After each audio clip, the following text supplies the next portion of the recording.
In late 2003, one of Yosemite National Park's most reliable rangers and her trusted horse disappeared during a routine patrol. The wilderness offered up no secrets, and the case was eventually scaled back, leaving a father to search alone.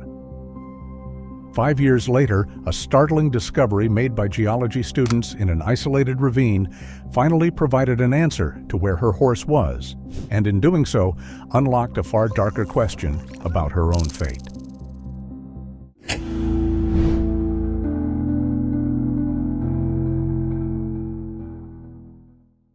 The static that crackled from the dispatch radio at Yosemite National Park headquarters wasn't unusual for a late September evening in 2003. It was the sound of distance, of granite walls and dense pine forests interfering with the signal. But the silence that followed the static was deeply wrong. Rick Sandoval, the dispatcher on duty, leaned closer to his console. He'd been running through the end-of-shift check-ins, a routine litany of call signs and acknowledgments. Every ranger had reported in, their voices clear or faint depending on their location in the sprawling wilderness. Every ranger except one. He keyed the microphone again. Dispatch to Ranger 3 David, radio check, over. More silence, not even the telltale click of a keyed mic in response. Ranger Anya Lockhart, call sign 3 David, was one of the most dependable people on the force. At 29, she had a quiet competence that commanded respect. She was never late, never sloppy. A missed check-in was so out of character, it immediately set a low hum of anxiety through the small control room. Sandoval followed protocol, waiting 5 minutes before trying again, the clock on the wall ticking with agonizing slowness. The sun was dipping below the colossal granite domes, painting the sky in fiery oranges and purples, but the beauty was lost on him. As twilight began to bleed into the valley, the park transformed from a natural wonder into a labyrinth of shadows. When his second and third calls went unanswered, the hum of anxiety escalated to a sharp alarm. Anya was on patrol in a quiet northern sector of the park, a network of trails less frequented by tourists. She was on horseback, riding Orion, her steady and trusted chestnut partner, for the last 4 years. A ranger and their horse are a single, highly capable unit. For both to vanish without a trace was not just improbable, it was nearly impossible. The official process began to churn. Senior rangers were notified. A preliminary search plan was hastily sketched out on a large topographic map, Anya's patrol route highlighted in yellow.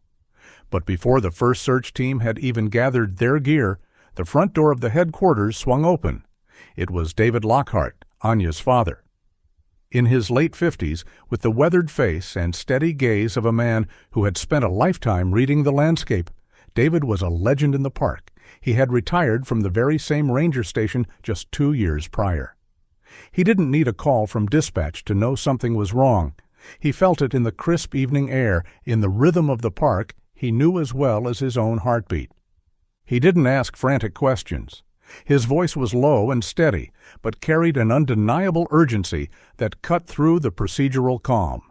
He looked at the map, his finger tracing a path Anya knew well. He confirmed her patrol sector, her start time, her expected route. He knew the terrain, the pitfalls, the hidden dangers the maps didn't show. He was the first to say what the other rangers were only beginning to fear. This wasn't a broken radio or a simple delay. Anya was in trouble. His presence galvanized the response. The official missing person report was fast-tracked. As full darkness consumed Yosemite Valley, the first search teams deployed. Headlamps cut sharp, lonely beams through the immense blackness of the forest. Rangers on foot and horseback moved out, their calls for Anya echoing off the silent granite walls. They focused on the primary trails, the logical places to start. They checked the riverbanks and the edges of the meadows. But the park offered no clues. There were no tracks veering off the path, no spooked horse, no discarded piece of equipment. It was as if Ranger Anya Lockhart and her horse Orion had ridden into the wilderness and simply been erased from the earth. The search had begun, but it was a search for a ghost in a landscape that guards its secrets jealously. In the first frantic days of the search, hope was a dwindling but still palpable resource. It fueled the rangers as they pushed deeper into the backcountry, their efforts a race against the clock. But the wilderness remained stubbornly silent. Then, on the third day, a thread of information emerged that seemed to pull the entire chaotic investigation into a single, terrifying focus. A pair of hikers, visibly shaken, reported a harrowing encounter. They had been on a trail in a rugged, heavily forested basin several miles east of Anya's designated patrol route when they were charged by a large, aggressive black bear. They described its behavior as predatory and unnatural, forcing them to scramble up a rock face to escape. The report was electric, it was specific, credible, and provided a chillingly plausible explanation for what might have happened to a lone ranger and her horse. This new theory reshaped the entire operation. A quiet disappearance was now potentially a violent wildlife attack. The search grid was immediately and drastically shifted. The park's wildlife biologists confirmed that while rare, such unprovoked attacks were not unheard of, especially from a bear that might be old, injured, or habituated to humans. The focus moved from Anya's intended path to the vast, unforgiving terrain of the bear's territory. For weeks, this became the single-minded obsession of the search effort. Teams of trackers, some of the best in the state, were brought in. They scoured the dense manzanita thickets and steep canyons, looking for any sign. A torn piece of fabric, a discarded ranger badge, the tracks of a panicked horse. A helicopter buzzed overhead, its thermal imaging cameras scanning for any heat signature that might be a body. But the aggressive bear was never located, and the search area, a sprawling expanse of jagged rocks and impenetrable forest, yielded nothing. The lead that had burned so brightly had led them into a dead end, consuming precious time and resources, and ultimately extinguishing the last embers of hope for a swift resolution. As autumn turned to winter, the official search was formally scaled back. The case of Anya Lockhart was reclassified from an active search to an open investigation, a bureaucratic term for a mystery left to fester. For the National Park Service, it was a tragic but closed chapter. For David Lockhart, it was the beginning of a long, solitary vigil. He refused to let his daughter's memory be archived in a dusty file cabinet. While the official investigation went dormant, his began in earnest. David's small home just outside the park boundaries transformed into a private command center. The walls of his study, once covered with family photos, were now dominated by topographic maps pinned side by side, creating a massive, sprawling chart of Yosemite's northern half. He began a methodical process born from a lifetime of experience. He pulled old survey maps from the park archives, some dating back to the turn of the 20th century, and painstakingly cross-referenced them with modern trail guides. He was looking for the spaces in between, the forgotten paths that official searches, bound by procedure and liability, would never touch. He knew Anya shared his love for the park's hidden history and often explored these old game trails and miners' paths. It was a detail the official investigators had noted but had been unable to act upon without a more specific starting point. For the next 5 years, David's life found a new, somber rhythm. 3 or 4 days a week, he would pack a small rucksack with water, a compass, and a notebook, and drive into the park before dawn. He walked the trails the search teams had abandoned. He bushwhacked through dense undergrowth to follow the ghost of a path he'd seen on a 70-year-old map. He documented everything with a meticulousness that bordered on obsession. Rockfalls that could have forced a detour, streams that had changed course, clearings that offered shelter. He filled notebook after notebook with detailed, hand-drawn maps, his archive becoming a far more intimate and detailed portrait of the wilderness than any official document. It was a punishing, lonely task, driven by a father's refusal to accept the silence. He wasn't just searching for his daughter. He was trying to think like her, to walk in her footsteps, to understand the final path she took. During this long, quiet period, investigators performed their due diligence, closing out the initial phase of the case. They reviewed Anya's life, searching for any hint of personal trouble that could explain her disappearance. They found nothing. She was universally described as happy, dedicated, and professional. One of the items they cataloged was a digital photograph found on the hard drive of her home computer. It was the radiant image of Anya and her horse, Orion, standing in a sun-drenched meadow, the iconic granite cliffs of Yosemite rising behind them. When an investigator showed the photo to Miles Corbin, a fellow ranger and one of Anya's closest friends, he managed a sad smile. He recounted the day it was taken, just 3 weeks before she vanished. They had been on patrol together when they encountered a family of tourists who were enthralled by the horses. To give them a better picture, Anya and Miles had removed the saddles and bridles. It was a rare, unguarded moment. Miles had snapped the photo of Anya with her own camera, capturing her easy smile and the clear affection she had for Orion. For the investigators, it was just another piece of background, a poignant but irrelevant detail. For David, to whom they gave a copy, the image was a constant, painful reminder of everything he had lost, a perfect moment frozen in time just before the world went silent. For 5 years, the case of Anya Lockhart existed only in whispers, in the quiet grief of her father, and in the cold, inactive files at the Yosemite Ranger Station. The wilderness had swallowed her whole, and time had hardened the silence around her memory. Then, in the bright, hopeful spring of 2008, a team of university scientists, entirely unaware of the tragedy that haunted these woods, stumbled into the heart of the mystery. Dr. Lena Petrova, a geomorphologist with a passion for soil dynamics, was leading a small team of graduate students on a research project funded by a state grant. Their objective was mundane, academic, and completely detached from human drama: to study the rates of sediment deposition and erosion in Yosemite's lesser-known ravine systems. They were mapping the unseen, charting the slow, imperceptible movement of the Earth itself. Their primary tool was a ground-penetrating radar unit, a cumbersome device that looked like a futuristic lawnmower, which they laboriously hauled into remote corners of the park. For weeks, their days had been a routine of setting up survey grids, dragging the GPR unit in precise lines, and analyzing the ghostly, layered images that appeared on their laptop screen. The ravine they were working in that day was particularly difficult to access. There were no marked trails leading to it. They had to navigate using GPS and topo maps, scrambling down a steep, scree-covered slope, their progress hampered by thorny brush and loose rock. It was the kind of place you had to have a specific reason to visit. No casual hiker would ever find it. This isolation was precisely why Dr. Petrova had chosen it. It was a pristine, undisturbed environment, perfect for gathering clean data. As one of her students, a young man named Ben, was making a pass over a relatively flat section at the bottom of the ravine, he paused.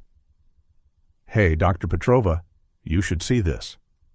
Lena walked over, peering at the laptop screen. Amidst the expected horizontal lines representing layers of silt and clay, there was a large, dense, and distinctly unnatural shape. It was a dark, oblong mass located about 4 feet below the surface. It wasn't layered like sediment, and it didn't have the sharp, irregular signature of a buried boulder. It was a coherent, solid anomaly. "What do you make of it?" Ben asked. Lena zoomed in on the data. "The density is high, but the shape is too uniform for a random cluster of rocks. It could be a highly compacted clay lens, maybe from an ancient landslide."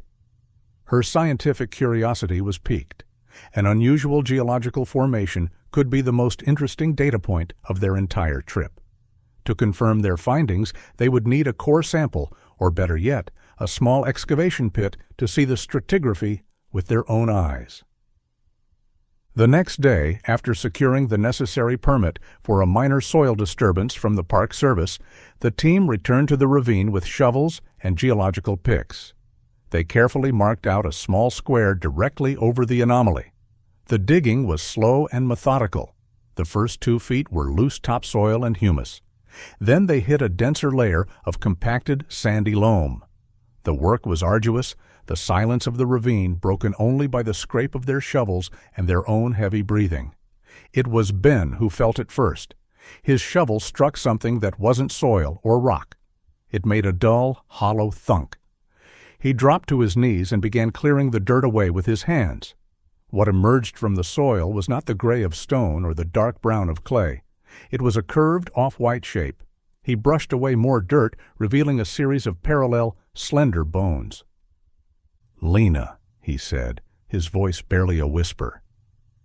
It's a rib cage." A stunned silence fell over the small group.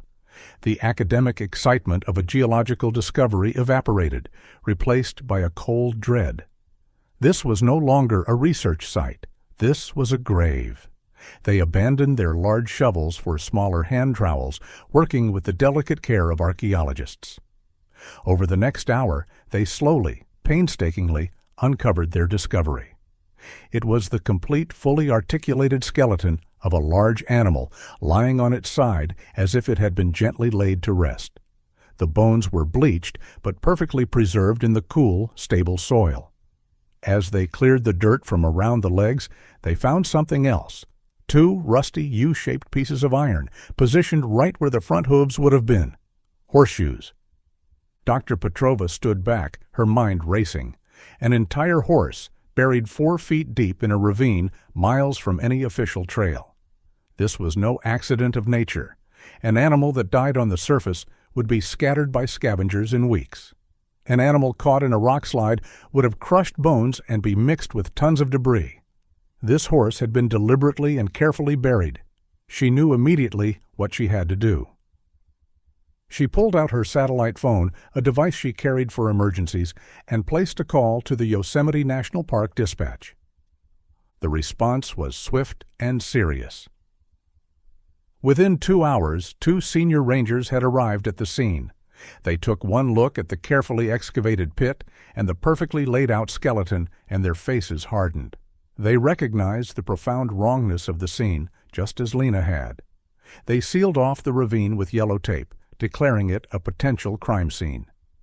The discovery sent a shockwave through the park's long-serving staff. The memory of Anya Lockhart and her missing horse, Orion, was a deep scar, a story told to new recruits as a cautionary tale. A park farrier, a grizzled man who had been shoeing Yosemite's horses for 30 years, was brought to the site. He knelt by the pit, examining the rusty horseshoes the rangers had carefully bagged. Even through the corrosion, he recognized his own handiwork. He pointed to a small, barely visible notch he hammered into the outer edge of every shoe he fitted, a unique personal mark. He retrieved his records, and the confirmation was absolute and chilling. The shoe size, the wear pattern, and his private mark all matched. The skeleton in the ravine belonged to Orion. The 5-year-old cold case of Ranger Anya Lockhart was instantly, violently reopened. The discovery answered one question, but posed a dozen more terrifying ones. They had found her horse, but where was she? The careful burial ruled out the long-accepted bear attack theory and pointed squarely at human intervention. But why bury the horse and not the rider? Was she still out there? The grim discovery in the quiet ravine had not provided closure. It had only deepened the chasm of the unknown. The FBI was notified, and a new lead investigator was assigned, a sharp, tenacious cold case detective named Iris Zola. Her first order of business was to treat the entire ravine as a major crime scene, bringing in a full forensic team to dismantle the grave, bone by bone, in search of a clue that had remained buried in the dark for half a decade. The discovery of Orion's remains transformed the case from a cold file into a live, high-priority investigation. A temporary command post was established in a conference room at the Yosemite headquarters, the space quickly filling with whiteboards, fresh maps, and the low hum of determined activity. The atmosphere was charged, a stark contrast to the 5 years of stagnant silence. At the center of this new storm was Detective Iris Zola, a woman whose reputation preceded her. She had been brought in from the state's cold case unit for her sharp, analytical mind and her intolerance for assumptions. She moved with a clipped efficiency, her gaze missing nothing. Her first official meeting was with David Lockhart. She had read the file on him, a summary of a grieving father's desperate, lonely search. She expected to meet a man worn down by years of unanswered questions. Instead, the man who walked into the command post was anything but broken. David Lockhart was quiet, his face a mask of stoic grief, but his eyes held an unwavering fire. He carried a heavy, cylindrical canvas bag over his shoulder. Without a word, he walked to the largest empty table in the room and unrolled its contents. It wasn't one map, but dozens of them, taped together with archival tape to form a massive, intricate tapestry of the park's northern wilderness. It was a staggering piece of work. Official park trails were marked in black ink, but they were outnumbered by a web of fine, colored lines David had drawn in himself. Red lines for forgotten miners' tracks from the 1800s, blue for seasonal creek beds that became passable in the dry months, green for game trails used by deer and bear. The map was covered in tiny, meticulous annotations written in a precise, steady hand. Rock slide here, Falls 04. Overhang cave, potential shelter. Spring appears here, late August. It was a living document, a 5-year diary of grief, hope, and relentless exploration. Detective Zola and the other investigators in the room fell silent, staring at the map. It was a more detailed, more intimate, and more practical guide to the search area than anything the Park Service possessed. David pointed to a spot on the map with a steady finger. "This is the ravine where you found him," he said, his voice low and raspy. Then he traced a faint green line running along the ridge directly above it. "This is an old game trail. It's not on any of your maps. It's the fastest way to cross this ridge if you're on foot and know the land. Anya knew it. We walked it together when she was a teenager." He was providing them with what the original search had so desperately lacked, a focused, logical starting point. The original theory of a bear attack had pulled resources miles away to a place Anya likely never was. David's map suggested a completely different narrative, one centered on the hidden pathways known only to the most experienced woodsman. Detective Zola looked from the father's exhaustive work to the official map on the wall. The contrast was profound. The official search had been looking at a map of a park. David Lockhart had created a map of a life. His private obsession had just become the investigation's most critical asset. While new search teams were being organized to meticulously comb the area pinpointed by David, another, quieter investigation was unfolding.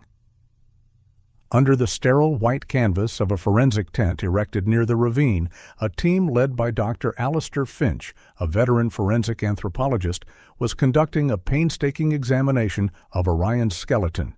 The bones had been carefully cleaned and were now laid out on a vast blue tarp in perfect anatomical order. Dr. Finch worked slowly, bone by bone, his eyes scanning every surface through a large magnifying lamp. The initial findings were deeply perplexing. There were no signs of predation, no teeth marks from a bear or mountain lion. He found no cut marks that would suggest a human had butchered the animal. Most significantly, he found no massive, catastrophic fractures consistent with a long fall into the ravine. The skeleton was almost entirely intact. This horse had not been attacked by wildlife, nor had it tumbled to its death. The evidence was pointing more and more strongly to a deliberate act, but the cause of death remained a complete mystery. Frustration was beginning to set in when Dr. Finch focused on the lower bones of the right foreleg. He noted a minor hairline fracture on the cannon bone, an injury that could have happened post-mortem from the shifting of the earth, but he examined it anyway. He ran his gloved finger along the tiny crack, then paused. He leaned closer, adjusting the angle of his lamp. Deep within the fissure, something glinted. It was an unnatural shimmer, a speck of metallic light no bigger than a grain of sand. It wasn't a mineral deposit from the soil. It was something foreign, something that had been driven into the bone with force. Holding his breath, he picked up a pair of impossibly fine-tipped tweezers. The entire tent seemed to hold a collective breath as he carefully probed the crack. After a tense minute, he managed to extract the fragment. He placed it in a sterile petri dish. Under the magnifier, it was revealed to be a tiny, sharp-edged shard of dark gray metal. It was clearly not lead from a bullet. It was too hard, too brittle.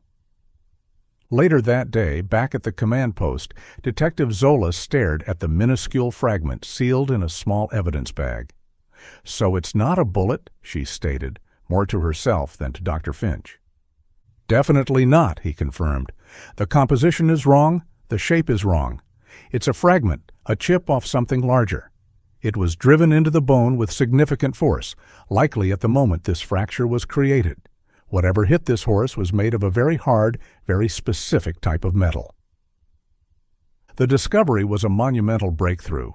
For 5 years, the case had been devoid of any physical evidence of foul play.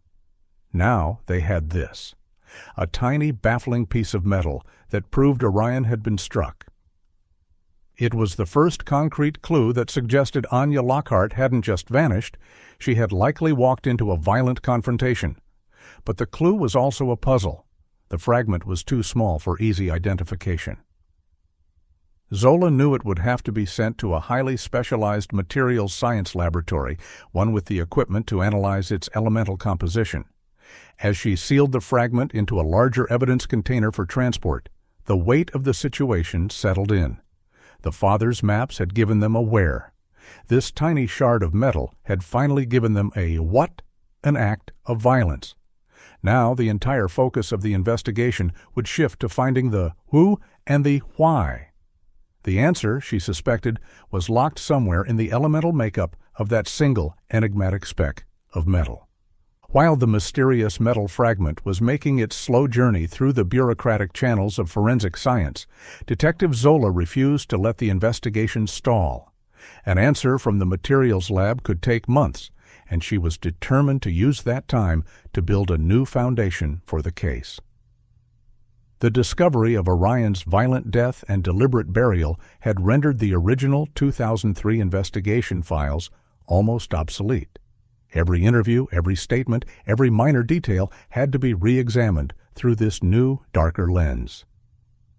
Zola's team began the painstaking process of starting over. They began by re-interviewing everyone in Anya's life, her colleagues, her friends, her distant relatives. The conversations were somber and repetitive. Everyone described the same person, a dedicated, kind, and profoundly capable woman who loved her job and had no known enemies. She didn't have a troubled romantic life, no financial problems, no secret addictions.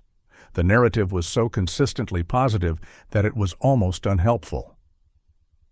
There were no obvious cracks in the facade of her life that could explain a violent end. The breakthrough, when it came, was subtle. It wasn't a bombshell revelation, but a minor detail, an echo of a past frustration that now sounded like a premonition. The team was conducting a second interview with Miles Corbin, Anya's close friend and fellow ranger. They sat in the same ranger station break room where he and Anya had shared countless cups of coffee. He spoke about her passion for the park, not just the grand landscapes, but the small, delicate ecosystems that often went unnoticed. She was a real purist, Miles recalled, stirring his coffee. She hated seeing the park disrespected. Litter, people going off trail. It all got under her skin. But there was one thing that really, truly angered her. He paused, looking out the window towards the granite peaks. The poachers.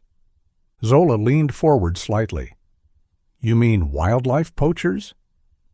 "No, not just that," Miles clarified. "Artifact poachers. Guys who come in with metal detectors and shovels, digging for old bottles, belt buckles, stuff from the gold rush camps. She called them grave robbers of history. She felt they were stealing the park's soul piece by piece. He explained that while tourists saw Yosemite as a natural wonder, it was also a historical site, dotted with the remnants of 19th-century mining camps and settlements. These areas were federally protected, and disturbing them was a serious offense. In the months before she went missing, Miles continued, his voice lowering, she was more fired up about it than ever. She said she was finding more and more dig sites on her patrols, especially in the more remote northern sectors. She was convinced someone was running a systematic operation, and it drove her crazy. This detail, which in 2003 had sounded like a simple workplace grievance, now landed with the force of a physical blow. A violent confrontation, a buried horse, an illegal digging operation in a remote area. For the first time, a plausible motive began to take shape, one that had nothing to do with Anya personally, but everything to do with her uniform. She wasn't a random victim, she was a symbol of authority who had stumbled upon something she wasn't supposed to see. Acting on this new electrifying thread, Detective Zola dispatched 2 junior detectives to the park's records archive. Their task was tedious but specific, to pull every single patrol log, incident report, and citation issued by Ranger Anya Lockhart for the 12 months leading up to her disappearance in September 2003.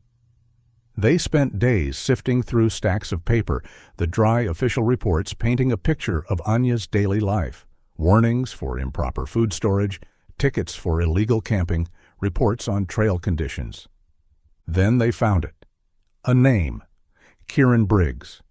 He appeared twice. The first citation was from May 2003 for using a metal detector in a restricted historical zone. The location noted in Anya's neat handwriting was within the same network of ravines where Orion's body had been found.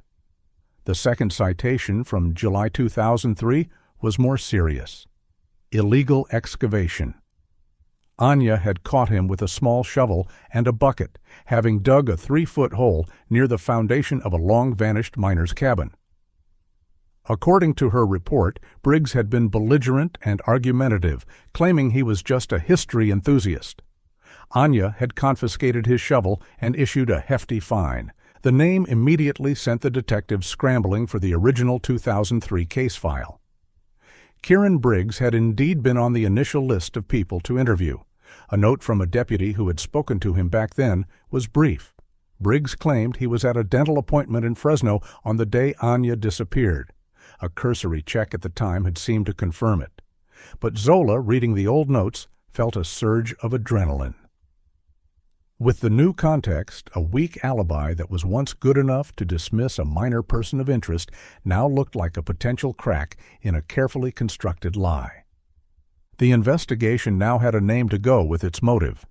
Kieran Briggs, a local resident from a nearby town, was described in public records as a part-time handyman and amateur historian.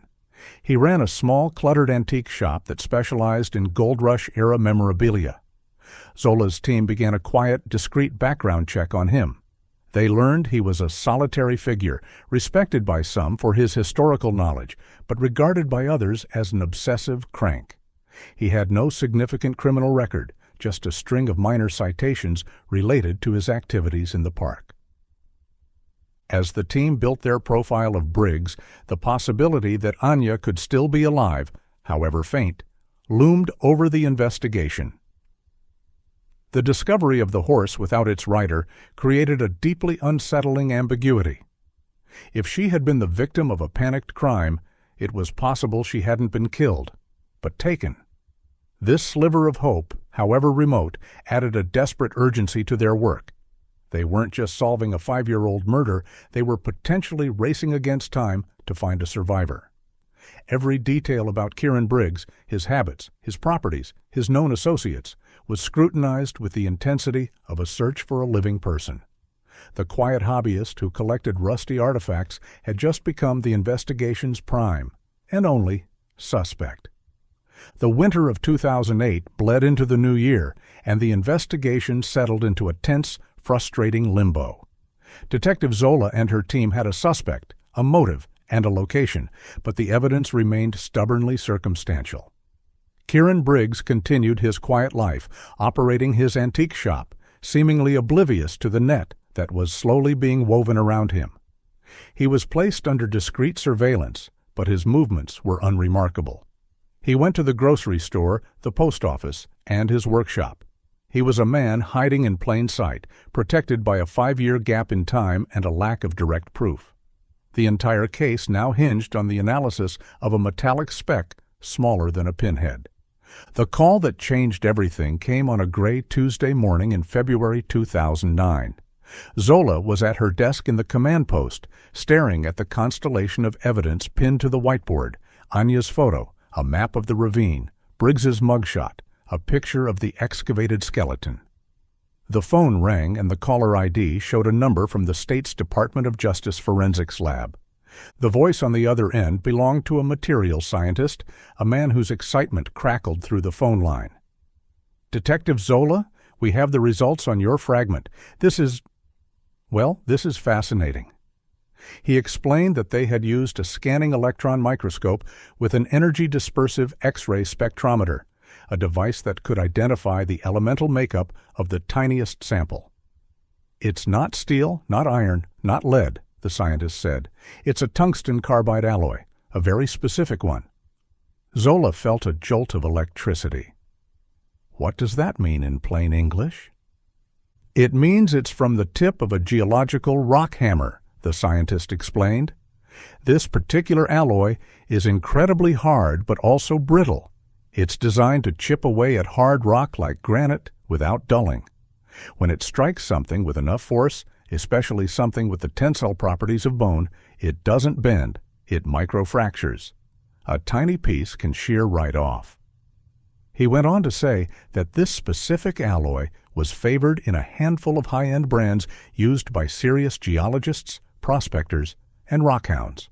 It was not a tool you'd find in a typical home toolbox. It was a specialist's instrument. After hanging up, Zola stood and walked to the whiteboard. She picked up a dry erase marker. Next to Kieran Briggs's photo, she wrote in large block letters, "Rockhammer." All the disparate pieces on the board suddenly snapped into a single, horrifying image. Anya confronting Briggs in the ravine. Briggs, the amateur prospector, holding the tool of his trade. A moment of panic, a violent swing. The lab result was the linchpin. It was the direct physical link between the victim's horse and the suspect's illegal hobby. It transformed the theory of a confrontation over artifact poaching into a near certainty. Zola now had enough to convince a judge that her circumstantial case was worthy of a search warrant. She spent the rest of the day meticulously preparing the affidavit, laying out the chain of logic, step by undeniable step. Anya's documented frustration with artifact poachers, her specific citations issued to Kieran Briggs in the very area of the crime, the discovery of the buried horse, proving a violent cover-up, and now the forensic link to a specialized tool used for the exact activity Briggs was engaged in. A judge signed the warrant before the end of the day. The raid was executed at dawn the next morning. A convoy of unmarked cars rolled into the quiet residential street where Briggs lived. While one team entered his small, unassuming house, Zola led a second team to a detached garage that served as his workshop. The air inside was thick with the smell of old metal, wood polish, and damp earth. It was a hoarder's paradise of history. Shelves overflowed with dusty bottles, rusted tools, and carefully labeled boxes of pottery shards. Tools of every description hung from pegboards. The search was methodical and tense. They were looking for one specific item, a rock hammer, possibly with a damaged tip. They scoured the workshop, sifting through the chaotic clutter. Every hammer, pick, and chisel was examined and bagged. But after 2 hours, they hadn't found it. A cold knot of doubt began to form in Zola's stomach. Had he gotten rid of it years ago? Was it at the bottom of a lake? Just as the initial search of the workshop was winding down, a specialist from the National Park Service's Historical Preservation Office, who had accompanied the team, called Zola over to a set of flat-file drawers. "Detective, you need to see this." He had opened a drawer to reveal dozens of artifacts, each nestled in its own foam cutout and meticulously labeled. He pointed to a collection of square-headed iron nails. "These are from the 1850s. They were only used in the structures at the old Pinyon Creek logging camp." He then pointed to a shard of blue and white ceramic. And this is a specific pattern of English earthenware. We have found other pieces, but only at one site." Zola felt her pulse quicken. "Where is that site?" The historian looked up at her, his expression grim. "It's a small, historically significant miners' settlement from 1852. Its location is deep inside the same ravine system where you found the horse." It was the checkmate moment. They hadn't found the murder weapon, but they had found something just as damning. Briggs hadn't just been dabbling, he had been systematically looting a protected archaeological site, the very site Anya was likely patrolling when she disappeared. His collection was a detailed catalog of his crimes, proving he had been there, proving he was lying, and providing an ironclad motive for silencing a federal officer who had caught him in the act. They might not have found the hammer, but they had found his entire reason for using it. The circumstantial case was now overwhelming. Zola picked up her radio. "We have enough," she said. "Bring him in." Kieran Briggs was brought to the command post, not to his local police station. Detective Zola wanted him on her turf, in a room where the walls were covered with the ghost of Anya Lockhart. He walked in with an air of aggrieved indignation, a man bothered by a bureaucratic mistake. He was of average height and build, with pale, watchful eyes that darted around the room, taking in the maps and photos before settling on Zola. He maintained his composure as she began the interview, recounting the same flimsy alibi he had given 5 years earlier. "I told the other officer in 2003, he said, his voice a reedy monotone. "I was in Fresno that day. I had a root canal. You can check." "We did check, Kieran," Zola replied calmly, her voice even. "We checked back then, and we checked again. You had an appointment, that's true, but you canceled it that morning. The dental office records are very clear, so I'll ask you again. Where were you on September 23, 2003? A flicker of panic appeared in Briggs's eyes, a brief disruption in his carefully maintained calm. The foundation of his 5-year-old lie had just crumbled. He stammered, trying to backpedal, suggesting a mix-up in dates, but the certainty in Zola's voice was absolute. She let the silence hang in the air for a moment before she slid a series of photographs across the table. They were high-resolution images of the artifacts from his workshop, the square nails, the ceramic shards. "These were found in your workshop this morning, Kieran," she said. "Our expert from the Park Service has identified them. They come from a single protected historical site, a site deep in the ravine where we found Anya's horse." Briggs stared at the photos, his face paling. The evidence of his secret obsession was laid out before him, irrefutable proof of his illegal activities. He looked trapped. Zola pushed the final piece across the table. It was a magnified image of the tiny tungsten carbide fragment pulled from Orion's bone. "And then there's this," she said softly. "Our lab found it embedded in the horse's leg bone. It's a chip from the tip of a geological rock hammer, the kind a man who digs for artifacts might carry." The fight went out of him. It was as if a string had been cut, and the puppet-like facade of the harmless hobbyist collapsed. His shoulders slumped. His face, which had been a mask of defiance, crumpled into a portrait of pathetic self-pity. He stared at the table for a long time, the silence in the room broken only by the hum of a computer. When he finally spoke, his voice was a broken whisper. "I didn't mean for it to happen," he began, the confession tumbling out, a torrent of words held back for half a decade. He explained that he was in the ravine that day, digging at his secret spot. He had just unearthed a rare, intact bottle when he heard the sound of a horse. He looked up to see Anya Lockhart on Orion, standing on the ridge above him, looking down. He said she didn't shout. She just dismounted and made her way down into the ravine, her expression one of grim disappointment. "She knew who I was," Briggs recounted, his voice trembling. "She recognized me from the last time. She told me I was done, that this time she was taking me in. She said I was under arrest for a federal felony." The words, felony, arrest, sent a wave of pure panic through him. He saw his entire world imploding. His precious collection, the work of years, would be confiscated. He would go to prison. He said he begged her, pleaded with her to just take the bottle and let him go. But Anya was resolute. She reached for her radio. I lost it," Briggs whispered. "My hammer was in my hand. I didn't even think. I just swung." He described the sickening thud as the hammer struck her head. She collapsed without a sound. The horse, Orion, became frantic, rearing and pulling at its reins. In his frenzy, terrified the noise would attract attention, Briggs lunged at the animal, swinging the hammer wildly to silence it. The second part of his confession was even more chilling, delivered with a detached, methodical coldness that belied his earlier panic. The violence was over, and a different part of his mind took control, the meticulous, obsessive planner. He knew he had to make them disappear. The horse was a dead weight, impossible to move far. He spent hours digging the pit deeper with his confiscated shovel, eventually rolling the massive animal in and burying it.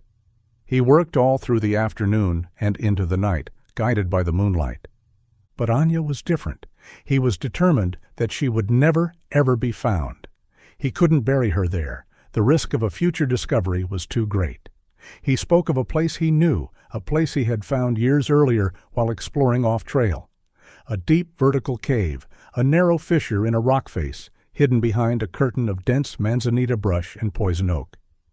It was a perfect hiding place, a natural tomb. He described how he carried her body, a grueling, nightmarish journey of several miles through the dark woods. He pushed her into the fissure, listening as her body tumbled into the blackness. He was certain no one would ever find her there. It was a place that didn't exist on any map, a secret kept by him and the silent pines. When he finished, a profound quiet settled over the room. The 5-year mystery was solved. There was no complex conspiracy, no shadowy organization. There was only a pathetic, obsessive man, a moment of panicked violence, and a desperate, chillingly effective cover-up. Detective Zola looked at the broken man across the table, then picked up her radio to give the order. A specialized search and rescue team was to be mobilized. Kieran Briggs was going to lead them back to the pines, back to the secret grave where Anya Lockhart had lain hidden for more than 5 years. The journey to Anya's final resting place was a somber, silent procession. Kieran Briggs, stripped of his indignant facade and now shackled, led the way, his steps shuffling and uncertain. He was flanked by 2 deputies. Behind them walked Detective Zola and David Lockhart. David had insisted on being there. After 5 years of searching the wilderness alone, he would not let his daughter be brought out of it without him. A specialized search and rescue team, experts in high-angle and confined space recovery, followed with heavy bags of ropes, harnesses, and lighting equipment.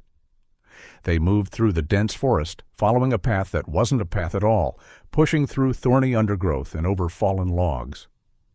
The air grew cooler as they descended into a shaded, moss-covered part of the forest, a place the sun rarely touched. After nearly an hour of grueling hiking, Briggs stopped. He pointed a trembling finger toward a wall of granite, almost completely obscured by a thick, tangled curtain of manzanita and poison oak. "It's in there," he mumbled, "behind the brush." If you didn't know it was there, you would walk past it 1,000 times and see nothing. It was not a cave in the traditional sense, but a deep vertical fissure in the rock, no wider than a man's shoulders. It was a scar in the earth, a crack leading down into absolute blackness. The SAR team went to work with professional quietude, clearing the brush from the opening and setting up a complex system of anchors and pulleys on the sturdy pines nearby. The lead rescuer, a man named Gavin, did a final check on his harness and headlamp before giving a nod to his team. He was to be lowered into the fissure. The air that breathed out of the opening was cold and smelled of damp earth and deep time. David Lockhart stood back, his face a chiseled mask of grief, watching as the rescuer disappeared into the dark maw of the earth. The only sounds were the soft whir of the pulley system and the occasional dislodged pebble skittering down into the depths. The radio on Gavin's chest crackled to life every few minutes with a terse progress report. Descending past 20 feet, 40 feet. Walls are narrow but stable. Minutes stretched into an eternity. Then, after what felt like a lifetime, Gavin's voice came over the radio, calm and professional, but heavy with the weight of his discovery. "I have contact. I have visual confirmation of human remains." A collective silent breath was released by the team above ground. Zola placed a steadying hand on David Lockhart's shoulder. He didn't flinch, his eyes fixed on the black opening in the rock as if he could see through the stone and soil to his daughter below. The recovery was slow and incredibly delicate. Gavin worked in the cramped darkness, carefully securing Anya's remains in a specialized recovery bag. The process was one of profound respect, a rescue mission 5 years too late. Finally, the signal was given. The team above began to haul the line, bringing their fallen colleague home. As the bag was gently laid on a tarp near the opening, a heavy silence settled over the small clearing. The on-site coroner began his preliminary examination with quiet dignity. He noted the tattered remains of Anya's ranger uniform. Pinned to the fabric over her chest, tarnished but intact, was her ranger badge. David closed his eyes for a long moment. Even in this dark place, she was still a ranger. Then the coroner found something else. Tucked into a small pocket of her patrol trousers was a small, weathered leather pouch, its drawstring pulled tight. It was an anomaly. Zola carefully took the pouch. It was not standard-issue equipment. She looked over at Miles Corbin, who had been asked to come to help with any potential identification of personal effects. His face was pale, his eyes filled with sorrow. Zola held out the pouch. "Miles, do you recognize this?" He nodded slowly, reaching out a hesitant hand. "It was hers," he said, his voice thick with emotion. "She made it herself. She was always collecting things." With trembling fingers, he loosened the drawstring and tilted the pouch. A small collection of dried seeds and thistle heads spilled into his palm. "What are they?" Zola asked gently. "Invasive species," Miles explained, a sad smile touching his lips. "This one is Italian thistle. This is yellow star thistle. Anya was on a one-woman crusade to map and remove invasive plants from the park's native meadows. She said they were choking out the wildflowers. She would collect the seeds whenever she found a new patch so she could log the location and report it for removal." The discovery hung in the air, a revelation more profound than any piece of evidence in the case. This small pouch of seeds was a testament not to how Anya died, but to how she lived. On her final day, in her final hours, she had been doing her job. Not just the law enforcement part, but the deeper, more personal work of a guardian. She had been protecting her park, right down to its smallest flower, her purpose unwavering until the very last moment. Kieran Briggs was convicted of first-degree murder and sentenced to life in prison without the possibility of parole. His collection of stolen artifacts was turned over to the National Park Service archives, becoming a permanent exhibit on the importance of historical preservation. In the years that followed, David Lockhart did not let grief be his only legacy. After the case was closed, he began volunteering for the Park Service. He shared stories of the Gold Rush miners, the park's early days, and of a dedicated ranger who knew the wilderness so intimately that she noticed even the smallest, most unwelcome seeds, and who gave her life protecting the place she loved.